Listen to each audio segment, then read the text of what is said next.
Another thing that we must do in Pratyahara is learn how to brush off the concerns that the mind presents us with. Because the mind, the monkey mind, will try and convince us in the practice that instead of relaxing and doing nothing, and instead of focusing on the practice, we should be worrying about what we're going to do at work tomorrow, or what we're going to say to this person, or what this person thinks of me, or this problem that I haven't solved, that I haven't reached a solution for yet. And the mind will use our worries and concerns like that to try and get us reabsorbed in it, and place our and lose our awareness in the mind again.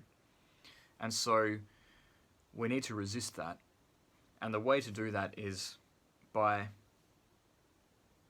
developing an attitude in ourselves where we simply accept that when I'm in my practice, I'm here and now, I'm doing nothing, I'm relaxing. Nothing is going to change the fact that I'm in this practice. I've set aside this practice knowing what else is going on in my life. And there is no point in me worrying about anything else right now, because at the moment I am powerless to change it. So I might as well just let it go for the duration of the practice and focus on the practice instead, because the last thing that I want to do is sabotage the practice, because it's pointless anyway, because I can't change those things anyway. And you need to keep repeating that in your mind and developing that attitude until it sticks. And then the mind will start to give you more space for the practice. Another trap that people can fall into with Pratyahara is they can get to a point where they have silenced thought about other things, but they find, or at least they've turned the volume down, but then they get stuck in thinking about not thinking. So you've trained the mind to not think about all of the ordinary worldly things that normally bother you. You've trained the mind to not react to external stimuli or external distractions.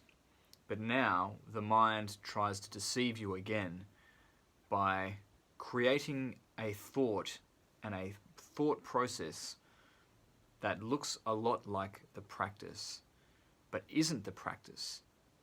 It's not the practice itself, it's merely the mind thinking about the practice. And it's very subtle, but as you deepen your Pratyahara practice, as you become more familiar with what thought looks and feels and sounds like internally, with your internal senses, you'll learn to distinguish between actual presence and silence in the practice and the internal monologue of, okay, now I'm in the practice. I've stilled my mind. I'm no longer thinking about this. Now I need to just maintain this state. I'm maintaining this state. And when you recognize that monologue disguised as a practice, then you can disengage from even that. And once you can do that and refuse to be distracted, then you will deepen the practice of Pratyahara even more. And there's some other techniques that I've developed in my own Pratyahara practice. This is a stage of Raja Yoga that I have practiced and moved beyond to the other limbs. And I developed 2 or 3 different techniques in the meditation to help me gain control of my mind in the Pratyahara stage. They're not strictly part of the Raja Yoga practice or the Raja Yoga tradition, but I've found them helpful. Perhaps you will as well. But since they're not orthodox, so to speak, I won't cover those practices in this video. I'll do a separate video on some of the other techniques that I use to try and gain control over my mind. But in any event, you'll continue the practice of Pratyahara, and gradually, you'll start to gain control over your mind. Now, when you first begin Pratyahara, it is like you are under siege. It is like your conscious awareness is a guard in a citadel, and all of your thoughts are like soldiers that are trying to shoot you with arrows, and you are under constant assault. Every thought is another soldier in a legion of enemies. And that is really what it feels like when you're first beginning Pratyahara. In fact, scrap the citadel analogy. You have no defenses except for the shield in your hand, and the moment you block a swiping from one sword of one thought, another instantly takes its place. But gradually, through the techniques that I've outlined, you'll begin to be able to create a wall of separation between yourself and your thoughts. And then you'll find that rather than being constantly under attack from thought or constantly sucked in by thought, there is that degree of separation, and it's like you can observe the thoughts without being attached to them. The same way that you would idly watch clouds floating across the sky. You don't become enthralled in the cloud. It's just an idle observance of a phenomenon that you're engaging in when you're looking at the cloud. You're just watching it pass by. And you will learn to do the same with thought. You will learn to disengage enough from thought to be able to have that observation. And once you have that ability to observe thought in that way and not agitate thought any further, you'll find that thought begins to settle down. It's like when a lake has been disturbed. After a time, the ripples ripple out and the water settles again.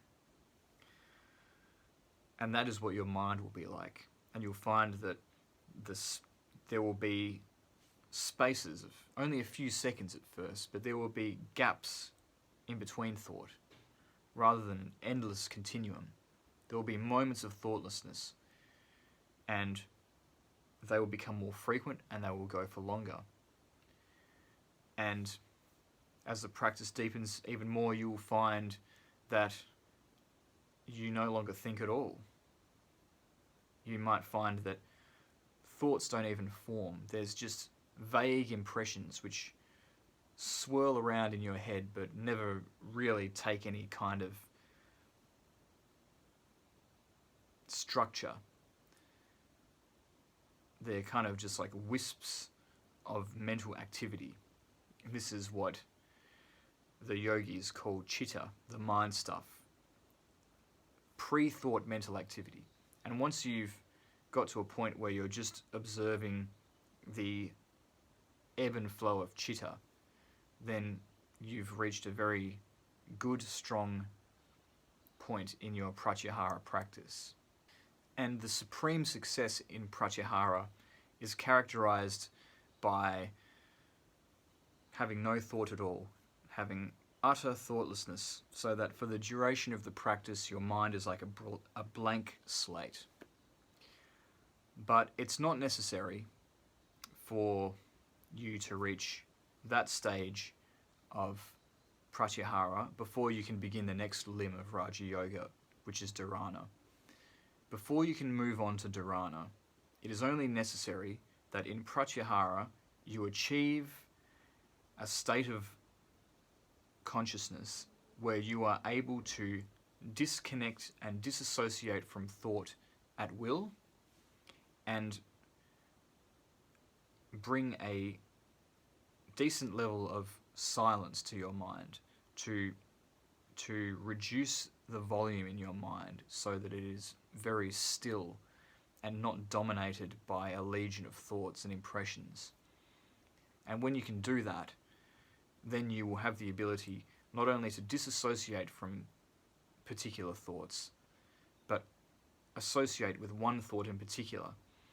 And since the rest of the volume and background noise of your mind has been turned down, you will be able to focus intently and fully on a particular thought or a particular visualization, and then you will be able to begin the practice of dharana. So, as a finishing thought, I want to describe to you how the feeling of pratyahara feels when you have reached a stage in the practice where you have succeeded in pratyahara and you have achieved a stillness and a disconnection from the mind, which allows you to feel the inner peace and the inner stillness that will enable you to then meditate. And I want to use the example of when it's raining. So you probably remember a time in your life when you were in your bed at night and it began to rain. And you probably remember the pitter-patter of the raindrops on the roof, and how even though what was happening was something which would bring you great discomfort if you had been outside your home, as you'd be soaked through, your clothes would be soaked through by the countless raindrops falling down on you. Because you are under the shelter of a roof, you can simply listen to the rain and feel content and not have any concern about the rain at all. And you find then that in the stillness and comfort of your bed, listening to the rain on the roof, you feel an incredible peace. And that is how pratyahara feels.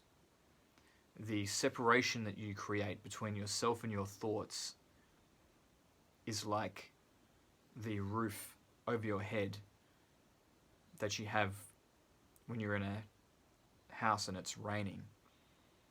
And the thoughts are like the raindrops, which, because you have separated yourself from them, you can watch peacefully without concern. And the inner stillness that you cultivate is like the comfort of the bed as you lie within it. So, if you're wondering if you have achieved success in pratyahara, compare the experience to laying in your bed at night, listening to the rain on the roof. And if you experience a similar amount of inner peace, then chances are you're on the right track. So that was pratyahara. I'll talk about dharana next. If you have any comments about your own experience of pratyahara, any questions, please leave a comment below. And of course, I ask that you please subscribe to my channel so that you can be notified when I put up more videos about Raja Yoga, how you can succeed in Raja Yoga, what my own experiences have been of how to succeed in Raja Yoga. So again, if you want that content, I strongly advise you to press subscribe. Thank you again for listening, and I'll see you next time.